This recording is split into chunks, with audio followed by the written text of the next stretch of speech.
dobrze.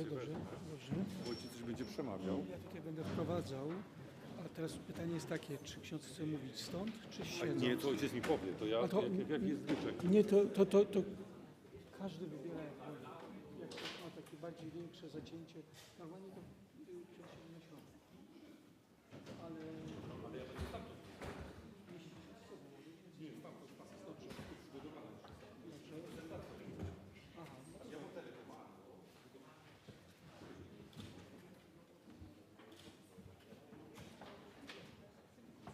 To może tu położyć. Grazie.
Greetings to everyone with us. On behalf of the Pontifical University of St. Thomas Aquinas, I would like to welcome you to the last lecture of the JP2 Lectures this academic year. This series is organized by the St. John Paul II Institute of Culture, which is part of our Faculty of Philosophy here at the Angelicum in Rome. This lecture, as well as the entire JP2 Lectures series, could not have taken place without the support of our university authorities, Father Thomas Joseph White, Director of Angelicum, and the Father Serge Thomas Bonino, the Dean of the Faculty of Philosophy, whom I would like to thank. Special thanks are also in order for the founders of St. John Paul II Institute of Culture, donors and supporters of the Institute, our audience and all viewers in front of their screens. The St. John Paul II Institute of Culture was established to look at the challenges facing the modern world and the Church in light of the life and thought of St. John Paul II. The idea of thinking with John Paul II has been embodied in the JP2 Lecture series, which are monthly lectures of eminent interdisciplinary academics who will revisit the extraordinary contribution of John Paul II for our own day. It is my honor to introduce to you Reverend Franciszek Longchamps de Bérier, Professor of Law and the head of the Department of Roman Law at the Faculty of Law and Administration of the Jagiellonian University in Kraków. He also teaches at the Faculty of Law and Administration of the University of Warsaw. He has an LLM from Georgetown University. He is a Catholic priest and expert on bioethics for the Polish Episcopal Conference, as well as a member of the Commerce Legal Affairs Commission. He has also been elected to the Committee of Legal Sciences of the Polish Academy of Sciences. He researches in the fields of Roman and civil law, legal history, European legal tradition, law of succession, methodology of private law, freedom of speech, and freedom of religion in US law. In his lecture titled Hominum causa, all law is established for man's sake, and the dispute on the essence of man, Professor Longchamps de Bérier will explore the anthropological significance of referring law to man, which would appear to be universal. The relationship between man and law makes law a meaningful tool for the realization of human values and for serving man as an existing being prior to law. This relationship also points to man as a person, and so to the fact that this latter relationship that between homo and persona is a unique, very long overdue. Professor Longchamps de Bérier, the floor is yours.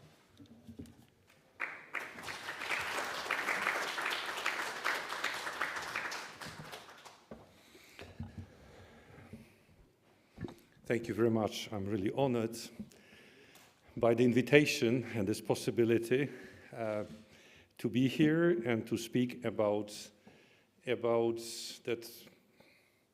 law, in fact, although you concentrate more on philosophy, but there are links between law and philosophy, so thank you for having a lawyer here. I prepared a presentation. Of course, we have this series of lectures, JP2 Lectures, thinking with John Paul II. So special thanks to our sponsors, special thanks to the university, and also to the entire foundation, and to Teologia Polityczna, and to Dariusz Karłowicz for this inspiration. He always tried to convince us that especially our generation is responsible and so that is our generational responsibility, to think with John Paul II. I propose to think in terms of law a little bit. So this is why I prepared this lecture about dispute on the essence of man, Hominum causa.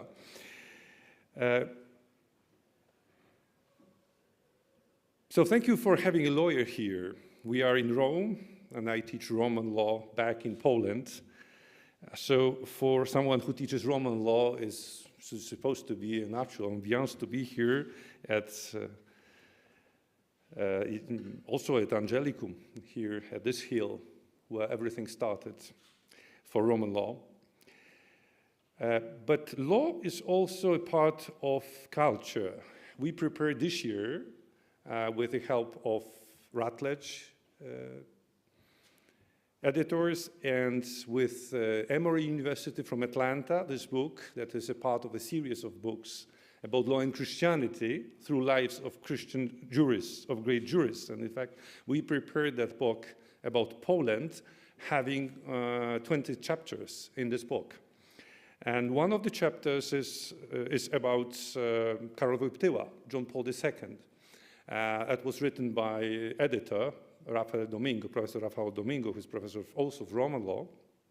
We have also a chapter about a person who spoke about John Paul II here, our first ambassador to the Holy See, Professor Henryk Kupiszewski. His last speech, in fact, was a speech here at Angelicum. Law is a part of human nature, of human culture. Law makes culture, so I'm particularly grateful for inviting me as a lawyer here to think with St. John Paul II. Therefore, we start. One very special concept which Roman law introduced not only to our legal tradition, but to our entire culture, is that of persona. We see how individualistic it is when we compare it to the Greek notion of polis, that is an urban society to which individuals were definitely subordinated. John Paul II pointed in 1991 that, quote, as history demonstrates, a democracy without values easily turns into open or thinly disguised totalitarianism.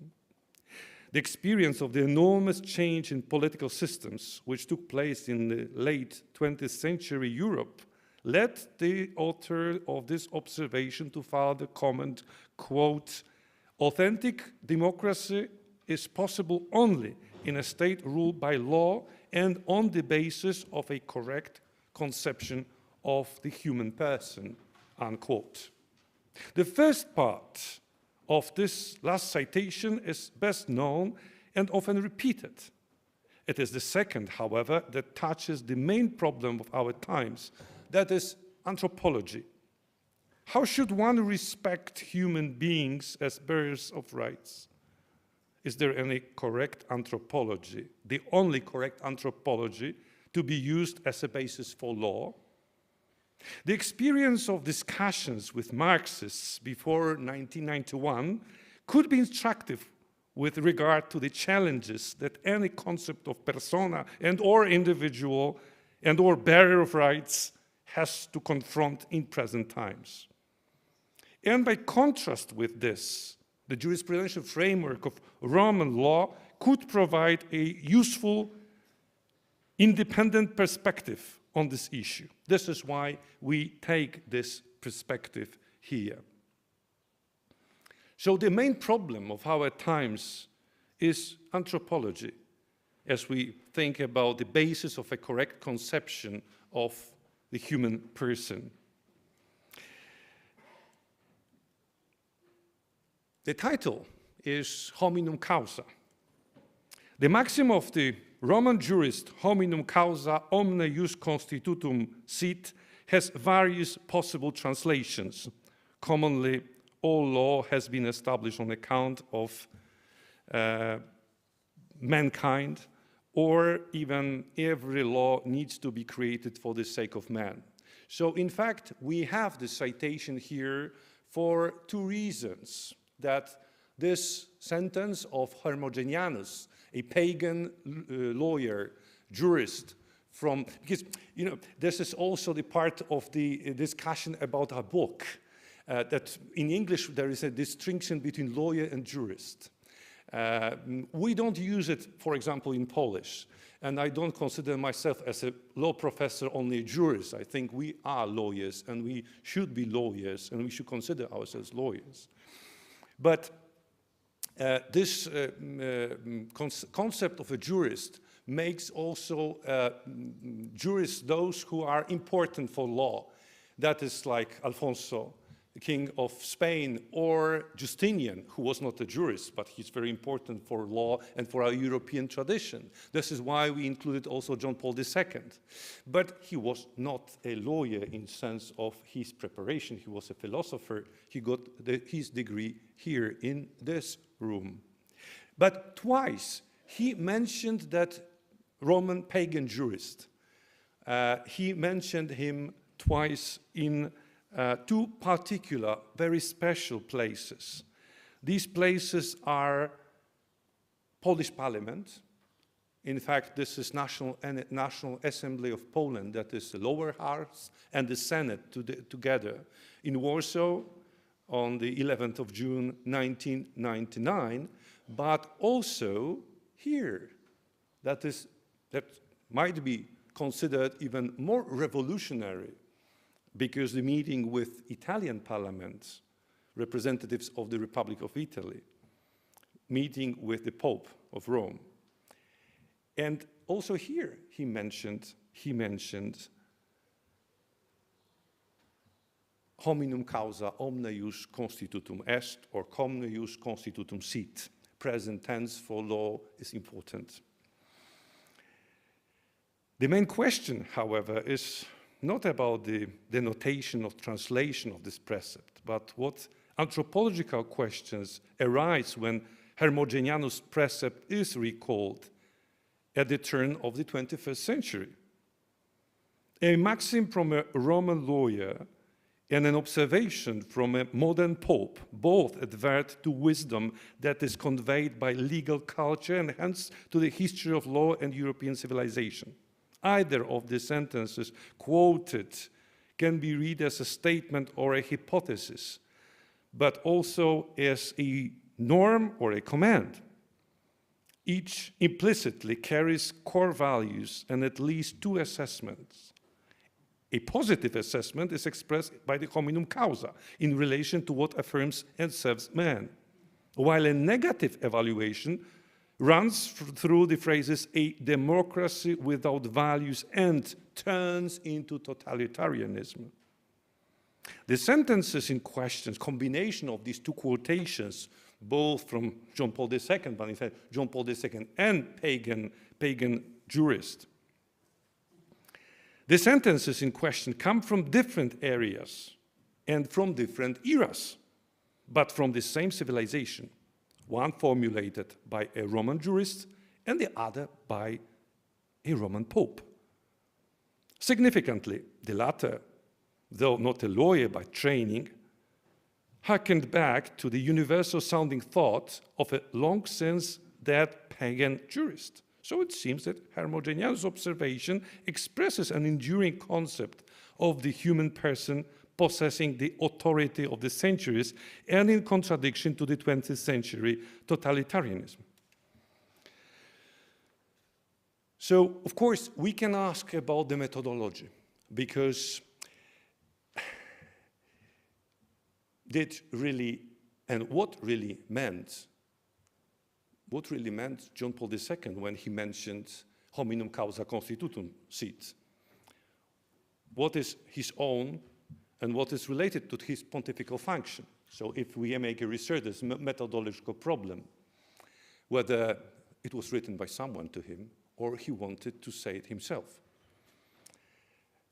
How to distinguish the two? Did he come with this idea? Well, we know that he loved person. His philosophy was personalism. So we know what he continuously insisted on. So I would suggest that, and I think that this citation and this recall of a pagan jurist was the idea of John Paul II himself. We have various translations, and we have the original text here. The original text from a lawyer who lived no later than the turn of the 4th century. From his book, his textbook in Roman law, that is Epitome of Law, Book 1. Therefore, since all law is established for men's sake, we shall speak first of the status of persons and afterward about the rest of the law, following the order of the Edictum Perpetuum and applying titles as nearly as possible compatible with these as the nature of the case admits. We always work with the text, and of course, we know that it's an excerpt. So first, we have to ask ourselves, what is the meaning of hominum causa? Is it a statement, a hypothesis? Is it a norm or a command, or just a conclusion as a regula? But what is important to us, in fact, to see the relationship between jus and homo, law and man, and our understanding of this. So we work with the text. When we work with the text, the interpretation of ancient texts will have at least two historical moments. First is the formulation of a sentence by a lawyer of the era of Emperor Diocletian. Well, in fact, Hermogenianus cooperated closely with the emperor, and we are almost certain that he drafted all his constitutions for year 293, 294. But the second layer is determined by the appropriation of the fragment for the Justinian compilation. So we have the same text for the beginning of the 4th century, but also the same text we have for the first part of the 6th century. So then we can ask about the meaning of these texts and the impact and the understanding of this text. The passage concerned, in Hermogenianus' view, an issue that was fundamental for every lawyer. That is how Hermogenianus himself viewed law. And of course, thinking about this, we might say, and this is one of the hypotheses, is that he just formulated what is new in his textbook, in his manual to Roman law, that is Epitome of Law, is that he wanted first to discuss persons, and then to follow the order of Praetor's edict. But, and this quotation that we use now is justification for starting with persons. But we can ask ourselves whether we see more. So we ask, who was Hermogenianus, in fact, and what is the pagan context of his statements and of his thoughts. What were his ideas about law? And in fact, we are here with problems of creating a biography, because we don't know much about Hermogenianus. We know that there was a code of Hermogenianus, Codex Hermogenianus, that was a collection of imperial rescripts issued in the eastern part of the empire over the 2 years, that is 293, 294. The question is, well, if he prepared that and it was a private collection, why this private collection was completed and why it has name of Hermogenianus? We know from Justinian compilers that juris epitome, epitome of law, are to be ascribed to Hermogenianus. So we think, and this is the part of our research in Roman law and research in the sources of Roman law, that these epitome were prepared later than the code. They were prepared in Milan shortly after 310 and for sure before 315 or 320 as a summary of the law in force, because we know what were the regulations at that time, what is missing in this book, and what is present in this book. But then, of course, we tried to find the person.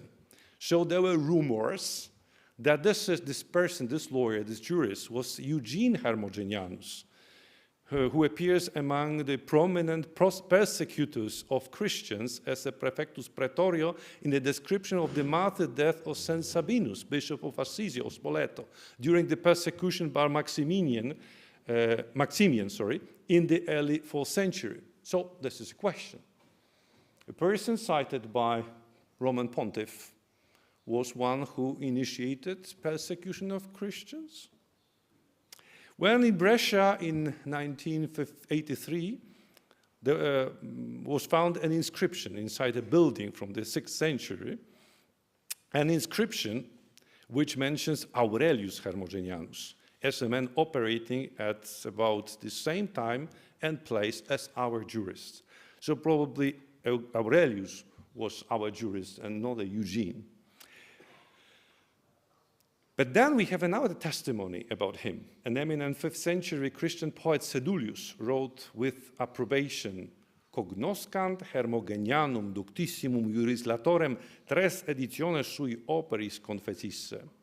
Let them know that the highly learned lawmaker Hermogenianus made 3 editions of his work. Then, of course, we, specialists in Roman law, discuss what does it mean 3 editions. Whether there were editions like we prepare our books or editions that are just parts that he extended his collection. In fact, we know that Sedulius made more than 1 edition of his own work because he translated his work from poetry into regular text. So this is why he loved Hermogenianus, and he mentioned him with appreciation, and he mentioned him as author of the code and not of the textbook. But the textbook is very important to us. What is particular about Hermogenianus as a pagan lawyer, a pagan jurist, is that writing Hominum causa de personarum statur, for the first time, he used the notion of status that was used only for free people. He referred it to slaves, whose legal situation up to this moment had always been defined as conditio. So even in pagan literature, we have a switch at the beginning of the 4th century. The illustration is dying gold here in the Museum of Capitol Hill. But hominum causa omnibus constitutum sit sounds like a principle, especially if it's accepted and undoubtedly served Hermogenianus as a guideline for his systematics. But is it likely that he would use this at the beginning of the Juris Epitome as the theme of a chapter on the legal situation of people with regard to the whole of law? So about use at lex and the relationship between law and man? Well, Hermogenianus cites this theme as if it were an obvious one, probably not only to readers, users, but also to himself. Therefore, the sentence, hominum causa, must have belonged to the accepted intuition of Hermogenianus' time and only found elegant expression in his voice. In fact, his does seem to be an important testimony. Even if Aurelius Hermogenianus was not an actual prosecutor of Christians, there is not the slightest indication that he belonged to the community. He wasn't Christian. Therefore, it must be recognized that hominum causa testifies to social beliefs that do not stem from Christianity. So this is a pagan context, and it's interesting pagan context. At best, they could be parallel to the convictions expressed by Christians in the society in which they lived alongside both Jews and Gentiles. So the centrality of person was a fixed point that had been unanimously accepted during the evolution of the Roman legal experience. And this is the result of our research in what was presented not only by him, but also what we know from the literature of Roman law. Hermogenianus, writing that, he made a major innovation, not only about slaves, but also about combining use with homines. We have this famous definition, the only definition that survived from Roman times, definition of law, that law is the art of what is good and just. And then this definition is cited by Ulpian, who was a century a century older than Hermogenianus, but then Ulpian, he made connection between rather use and justitia, that is law and justice. When Hermogenianus, almost a century later, made this important connection between law and man. And it seems to be, the postulate, it seems to be an important indication. So for us lawyers, it's obvious that present tense is also might also create a norm. So the conclusion is that it is man who creates the law and not the law that creates man. It might seem obvious to philosophers. It is not necessarily obvious to lawyers, not always, and not to every philosopher, as you know. And this is the part of our discussion. Of course, this is the part of our experience revealed by Roman law for legal anthropology. Roman legal experience continued to develop within Christian empire. So after Hermogenianus, that is the beginning of the 4th century, we have year 313, we have Emperor Constantine, and all the changes, and especially discussions that were made by another jurist, Tertullian. Tertullian, who used his framework of thinking, legal framework, to try to explain the Trinity and the mystery of Christ, whom we believe is true God and true man. And then Tertullian used hypostasis. Therefore, he thought in terms of persona, but not in terms of prosopon, that is a mask on a stage, but in a Roman way of thinking about persona, a person. And this is the experience that we have. So in the face of the turbulent Christological disputes, which were socially relevant as the source of divisions among 6th century elites, it was clear to these elites that Christ's persona was God who became man. In this way, humanity became valued per se. And this is what we have from the time of Boethius as well, because Boethius defines persona. And Boethius is very close, not geographically, but it's close in time to the compiler of Justinian. And we think about that in terms also of the regained unity between Constantinople and Rome just before Justinian. His uncle, Emperor Justin, restored that unity with Rome during his reign. So when we enter the time of preparing Digest and the Code of Justinian and Institute of Justinian that were textbook, we have unity between Rome and Constantinople. Hermogenianus' statement had a life of its own from the moment it appeared in the Epitome of Law, because it appeared then in the Digest of Justinian.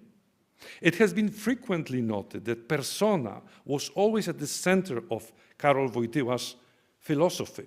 Various allocutions of the Pope tended to suggest that there is no reason to stop at the philosophy of law, but theology of law is needed. Theology of law is needed. This would start from an anthropology, which sees a free and rational man in relation to the Creator. Under the influence of this anthropology, the law will find, at least in this sense, a correct concept of the human person, one that allows for consistently protecting democracy from steps which would turn it into open or thinly disguised totalitarianism. So in fact, what we have behind it, and now, and why we cite Hermogenianus, and why we remember Centesimus Annus, and why we remember allocutions of the Pope, is the dispute over the essence of man. It seems that Marxists were not really prepared for this dispute, for this discussion in the 50s and the 60s.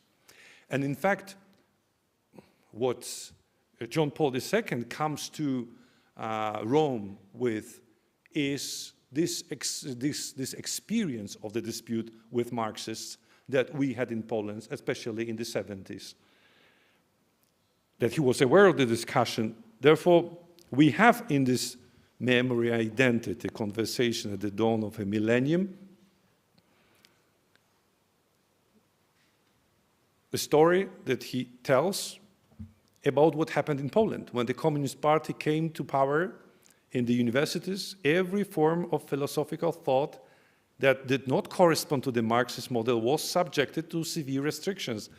And this was done in the simplest and most radical way, by taking action against the people who represented other approaches to philosophy. Foremost among those who were removed from teaching posts were the representatives of realist philosophy, including exponents of realist phenomenology like Roman Ingarden and also Isidora Domska of the Lviv Warsaw School. It was more difficult to deal with the exponents of Thomism, since they were based at the Catholic University of Lublin and theology faculties of Warsaw and Kraków at that time. Thomism was relegated from academic discussions for unscientificity and connection with religion or superstition, as Marx says. The discursive acts determined the definition of scientific and unscientific. But idealism was banned totally, so Henrik Elzenberg couldn't act normally, as even Thomists were able to be present and in academic life in their activity. So Marxism made only a residual reference to phenomenology. We know that the main discussion was about anthropology, homo contemplator versus homo creator. And Marxists, when they started to think about anthropology, they started to develop this idea of homo creator for various reasons. Matters of epistemology and the understanding of man were the key point of the discussions of the time. John Paul II, in his book,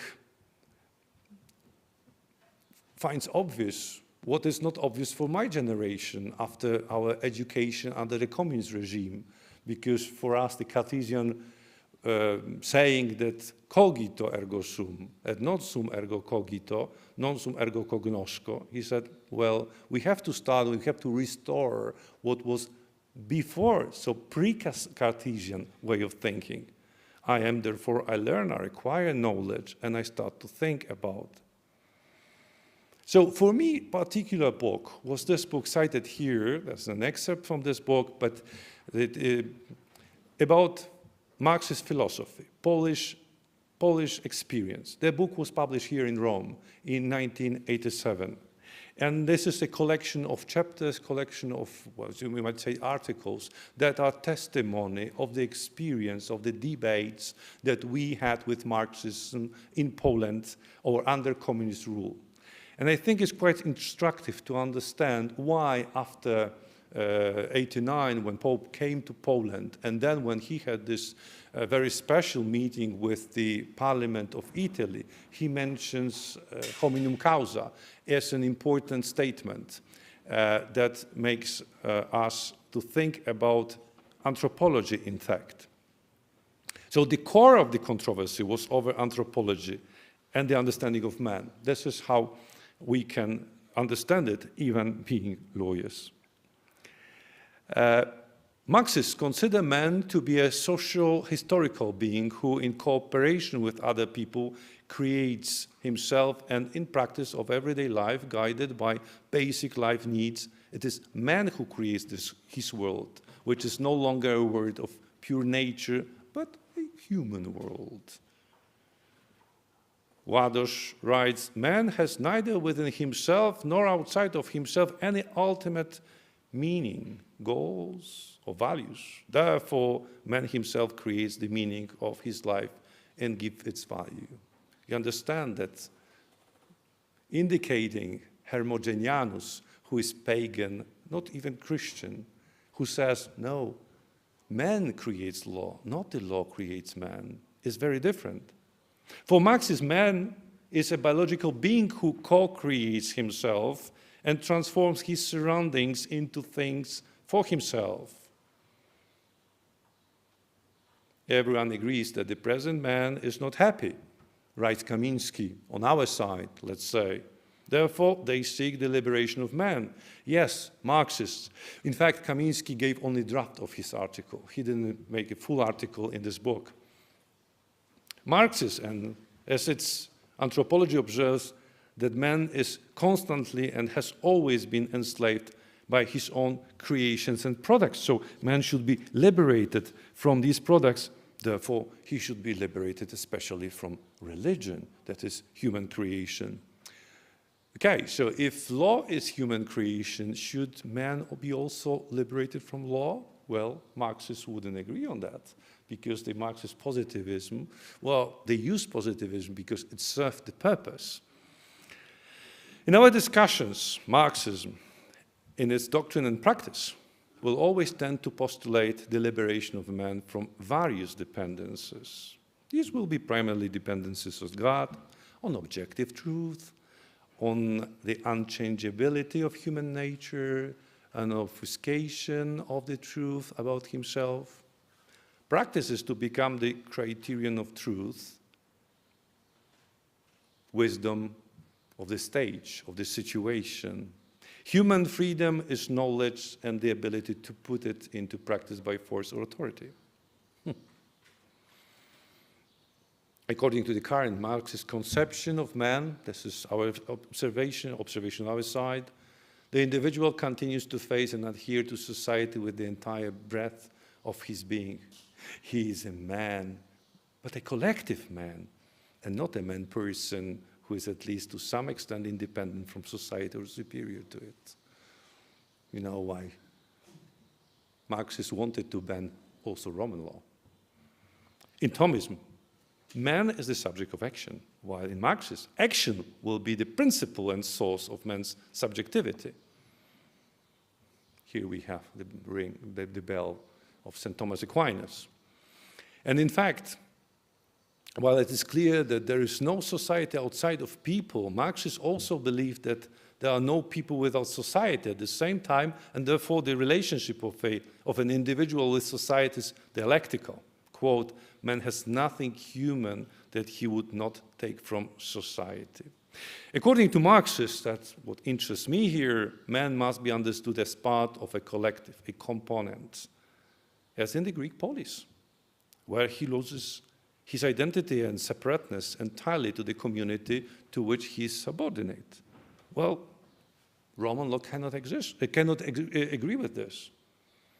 Individualism would be the opposite extreme here. It also leads to alienation, individualism.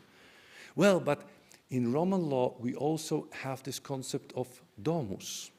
That is not really Greek oikos from polis, which is a place for staying, to sleep, to wash, to live, but domus as house, as home, where we live and we know our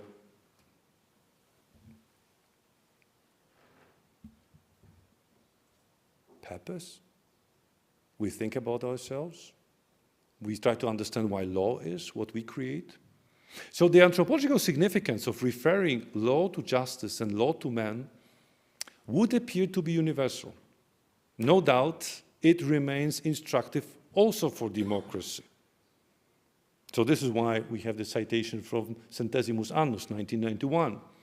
The relationship between man and law makes law a meaningful tool for the realization of human values and for serving man as an existing being prior to law.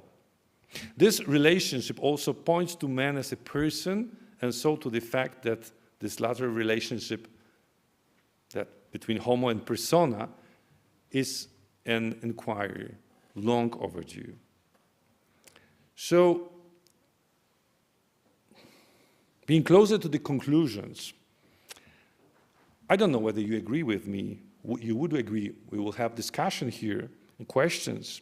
But I think that today, anthropological heresy, being fundamental, is really dangerous. It's no paradox that the fundamental dispute with Marxism, which dominated political life for decades in the 20th century, also pertained to the vision of humankind. Therefore, when studying also who is a bearer of rights in a specific normative order, one cannot limit oneself to words only, not only to words. The 3rd century jurist, who may have been one of the people who initiated the persecution of Christians under Diocletian, let's take this hypothesis, stated simply that he first intended to focus on the law concerning people and only later on other matters. Because Justinian's compilers included this precept in their work of the 6th century, it helped promote the conviction that the law should be made for man's sake and that men should be pivotal to it. This statement thus formed part of the European legal tradition of a humanist trends. The dispute with Marxism in post-World War II Poland over the essence of man was proof of the centrality of man and not only for legal debates and regulations. On the other hand, we have Stanisław Kamiński's pessimistic remark. In Marxism, brotherhood and love is eschatological in nature, but it can take place only after the revolution has been won.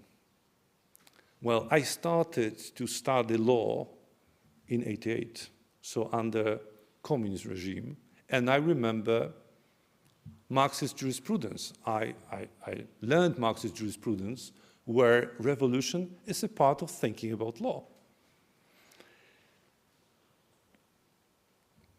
But in contrast, there is an anthropological significance of referring law to justice and law to man, which appears to be universal and indeed was revealed long ago by the pagan jurist of Rome.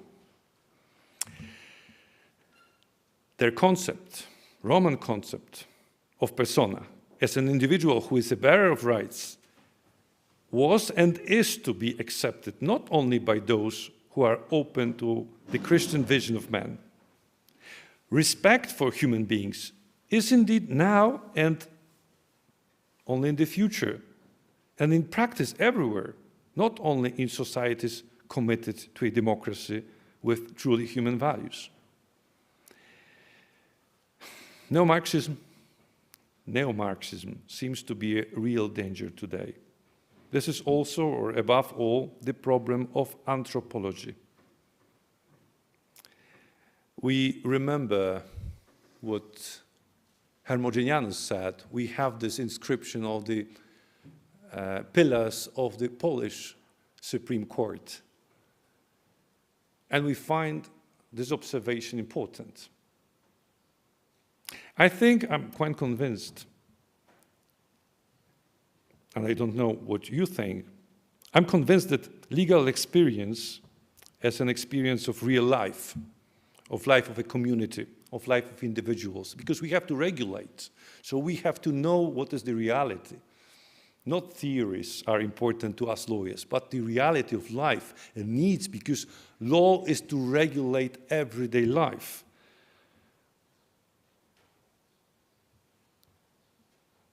Legal experience could be here helpful, could be of help to avoid errors. So please, do not think bad about lawyers. Do not think bad about jurists and their experience. Thank you.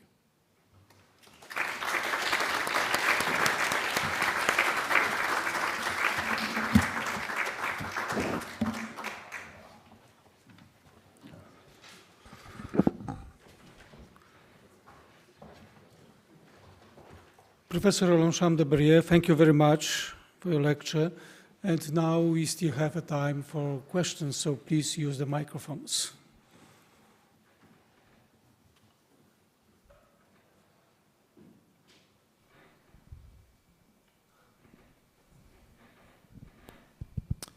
Thank you very much, Father.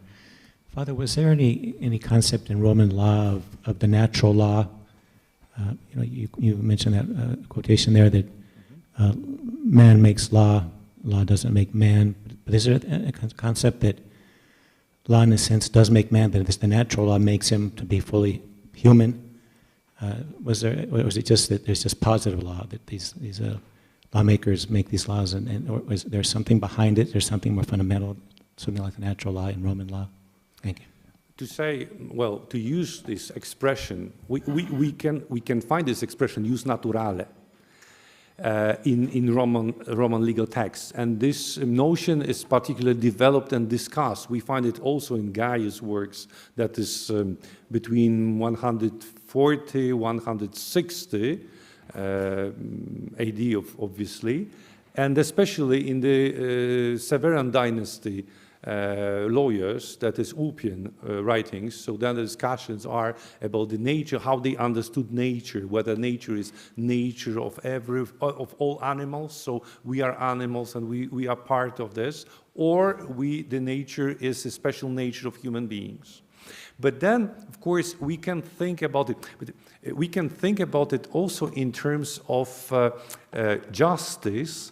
That for justice in Roman law, there are two words that are used. One is justitia, that would be rather translated as rule of law. So we can think about positive law then, but then equitas. We might say equity, but we might say this is justice. So it's also, if you have fairness or equity, thinking about moral dimension, there's one way of understanding it. But justice and referring to justice, like all the research about, for example, abuse of law and whether we can find or discover a manifestation of reactions against abuse of law, like we have reactions to unjust enrichment, for example, in Roman law, and they are dispersed in different regulations, different situations, these reactions.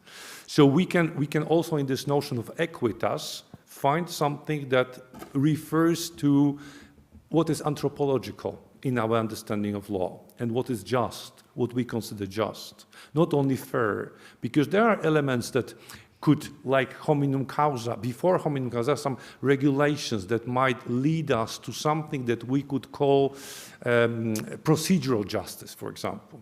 So if the saying that e incubit probatio qui licit non qui negat. So the person who is going to prove is the person who states something and not the person who denies.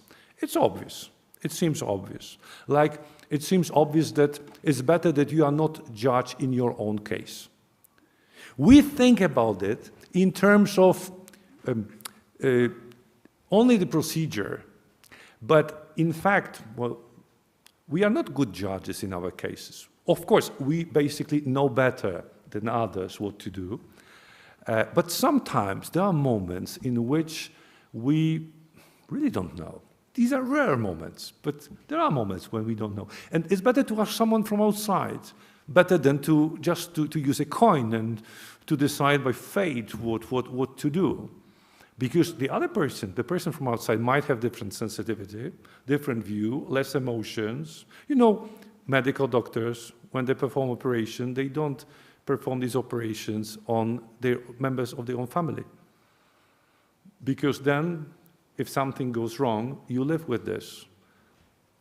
So you ask your colleagues to perform the operation. So this is, and we now go out of just procedural dimension of justice in thinking about this. But also that we shouldn't make a process about, or trial about the same issue. If we did it once, that's enough. So these are notions of fairness. But that then we go out of this, we go further, and we find in Gaius' work, that is second part of the 2nd century AD, that we shouldn't abuse our rights, or we shouldn't use our rights in the wrong way. Or we have a statement taken from Roman law that even if something is allowed, it doesn't mean that it's honest. So these are the notions that direct our thoughts towards something that is behind, the values we agree on, but also what might be the anthropological dimension. And this is why we tend to track what you might call natural law, but it's very difficult to make this discussion starting from the top. We as lawyers, especially in private law, that we deal with contracts, with delicts, with law of succession, with law of property. We start with simple cases, and we ask, what are our reactions to certain solutions in a situation we have? Would we love to be a part of this, or we would decide it differently? And then we start, so the law has great potential for experience and for examples that are not abstract examples, but they come from everyday life. And we have this experience, like from Roman law, that starts not earlier than 12 tables, that is mid-5th century BC.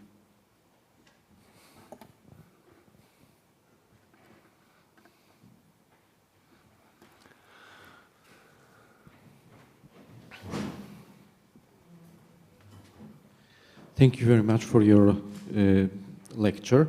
My question concerns a little bit the opposite direction.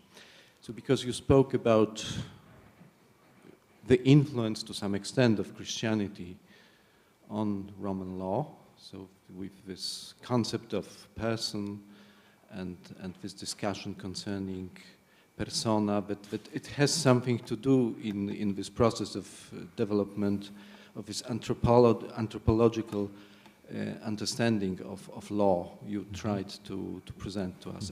As far as I understand, that you wanted, to stress that there is some connection. Tertullian is before the authors you spoke about. Yes. Anyway, it would be my expectation that there is something like this, because as far as I could understand, this Roman understanding of law is contractual. So we are just trying to be pragmatic and find rules for our common space, so to say. But well, so if you have some comments on that, I would be very interested in how, according to your knowledge and your understanding, Christianity might have had some influence on this anthropological point you tried to present.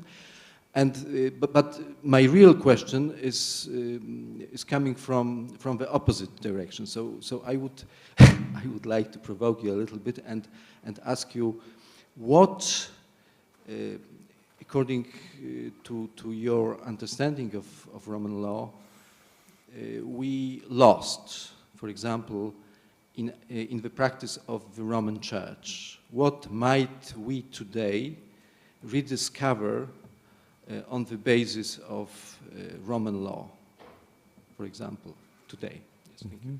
Thank you very much for the questions and both questions. And well, thank you particularly because my idea was completely different. And I see I wasn't explicit about that. My idea is the concept of persona is primary. So it comes from, so before Christian era, we have this difference of understanding between Greece and Rome. Greece that perceives people only a part of a city, a town, polis. When Rome comes to the stage with their idea of persona, and this is primary to our Christian understanding, we used that and we enforced it. We made it we made it stronger. We made it stronger. So it was. So we had these instruments, these tools prepared by Roman law, Roman culture, Roman understanding of individuals. That come along with our understanding of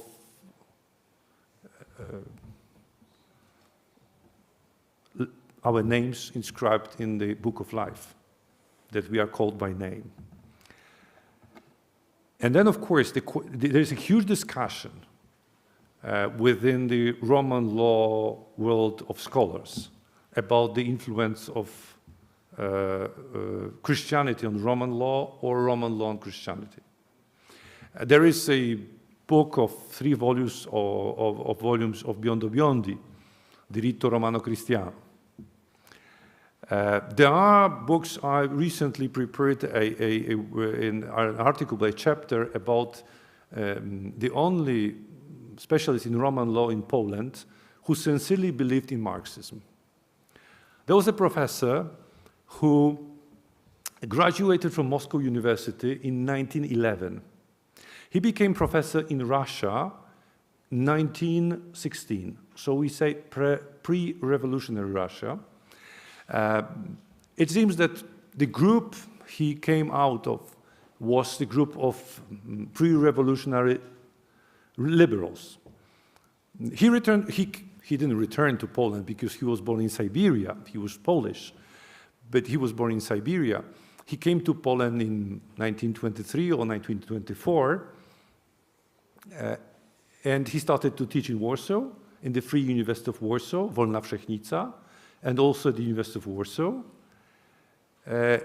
But then, after the Second World War, he helped to create Faculty of Law of Łódź University, that's Central Poland. And just after Stalinism era, he wrote 2 books concerning Christianity, trying to prove that Roman ethics is completely different than Christian ethics, that we should return to Roman ethics, because Christian one is maybe humanitarian, but that is not humanist. He made several differences, trying to persuade that Christianity is theistic, but is not really personalistic. But missing one point, that is incarnation, and our understanding of Christ, who is God, who became man. Sometimes people like to study Roman law because they think this is a pagan experience, we can avoid Christianity, studying it. But, well, we are a Roman Catholic Church. Why? Because Roman Empire, in certain moment, started to consider Catholicism as its own faith. So, having all the Roman experience, the Roman experience was made Christian. It doesn't mean that all the society started to be Christian in our understanding of this. But then,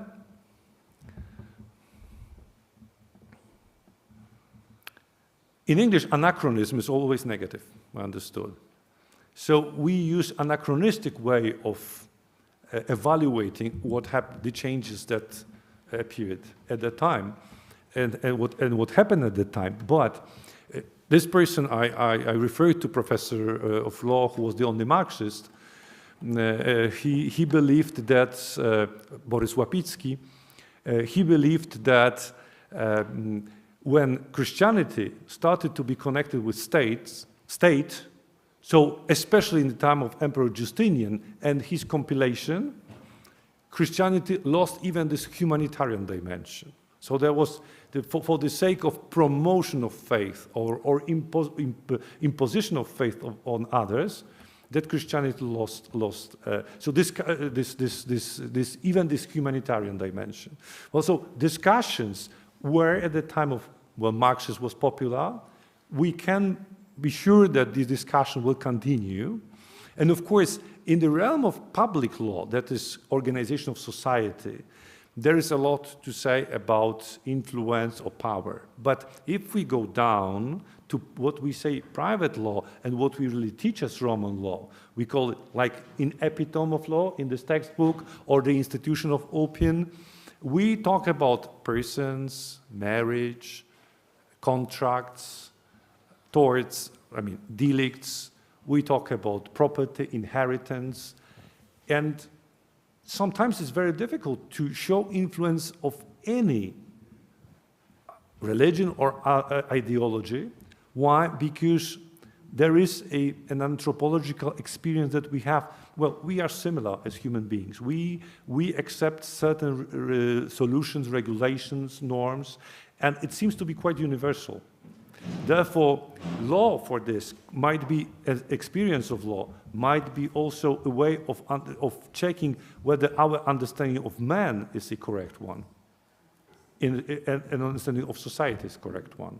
So I would say, if we return to the study of Roman law, if we return to the notion of Roman law, we start from simple examples, and one of the first one is that we should consider every person as a bearer of right. And then, what does it mean, really? Who is bearer of right? So we can return to our Christian understanding, and one of the fundamental questions that we have in the New Testament, who is my neighbor? You remember that there is nomikos. The nomikos is not one of Pharisees, scribes, of hypocrites. Nomikos, as St. Luke describes this person, comes to Jesus and asks, Master, what is the first commandment? The most important one. And he received an obvious answer.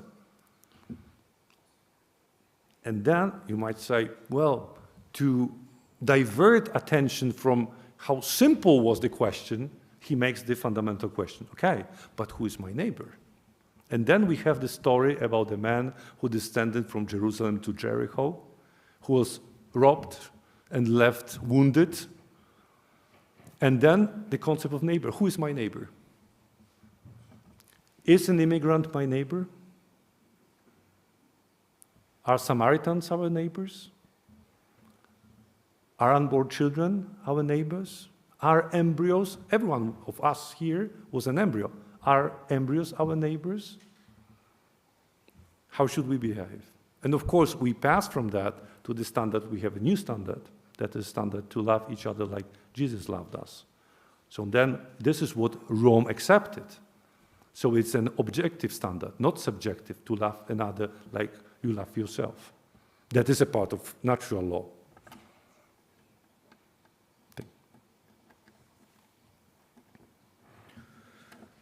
Sister Helen.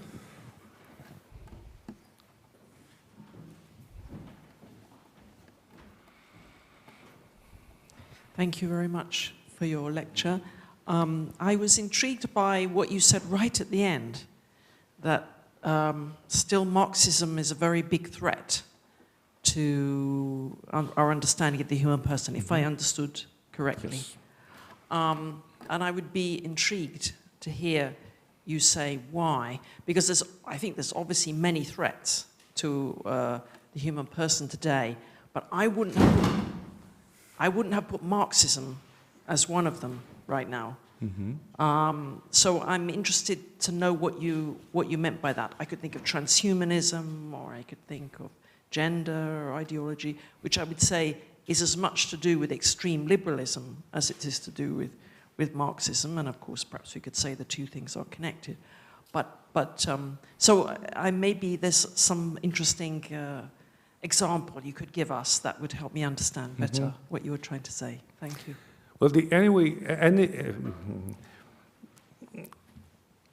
any way of thinking in terms of opposition that we want to discover in our society and to create new stage by saying we know that opposition exists and there is some kind of progress. Because Roman law, especially Roman private law, shows that it's even difficult to talk about evolution there. We have some changes, we have some amplitude of changes, but if you are asked to say something about evolution of law or evolution of Roman law, as I was asked recently, I started to have problems with this. If you have an idea of progress, that you know that there is some kind of, that you can achieve new stages of development, but if you try to figure out that there are two classes that are in struggle, but you can say that there are women who need to struggle with men, young people to struggle with older, new generation, we are different, we should be treated differently, we should overcome, so we are open to revolutions. That might be dangerous because it's, for me, not really realistic from the point of view of the work of a lawyer. So whether we consider that as transhumanism, as ideas to fight for something that we know better, I consider it dangerous because I don't think that we really change as human beings very much. And that is what we are taught by the experience of Roman law, that we learn something new, some new regulation, and we say, oh, wait a second, we know that from somewhere. Like, what is the responsibility for artificial intelligence? The people say, well, let's think about responsibility of owners for their slaves. If you have your own slaves and your slaves do something, they are intelligent, obviously. How are you responsible? Romans knew how to do that. I mean, if there are damages created, how you respond for that, how you can use intelligent, even objects, sorry to say that, but you know that Hermogenianus, pagan lawyer, started to consider slaves as humans, but Romans knew that from the point of view of a sacred law, everyone is equal. I mean, everyone is human being. Only the law that makes people different. This is why Gaius in the 2nd century says that there is a fundamental difference between men. They are free or they are slaves. I have a friend who says the fundamental difference between men is those who create currency and those who cannot create currency. Those who create currency can mint money, are those in charge, those who control others. The rest of us, so you can say, okay, we can struggle with those who create. So all these ways to think in terms of these classes, strata that are contradictory, well, Łapicki tried to, in the worst time of Stalin's, tried to explain and to work on the relationship between slaves and slave owners. You can work on this. The beginning of the book is very difficult to be read. It's pure Marxism. The end is also not promising. But the analyses that are inside are quite instructive, although they are built to prove the thesis that there is a struggle. We have societies who are really divided. And we know that the struggle is not a way of promoting values or well-being. This is our experience also within law. Professor Longchamps de Bérier, thank you again for the lecture. Thank you for these questions. Thank you for questions. Now I would like to invite you, especially students, to an open seminar with Father Longchamps de Bérier, which will be held tomorrow, Friday, at 10:30 a.m. in Aula number 5.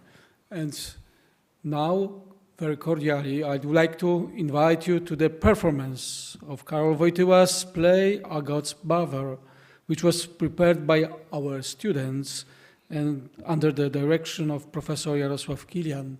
The performance will take place at 6 p.m. in our church. Thank you very much. Thank you.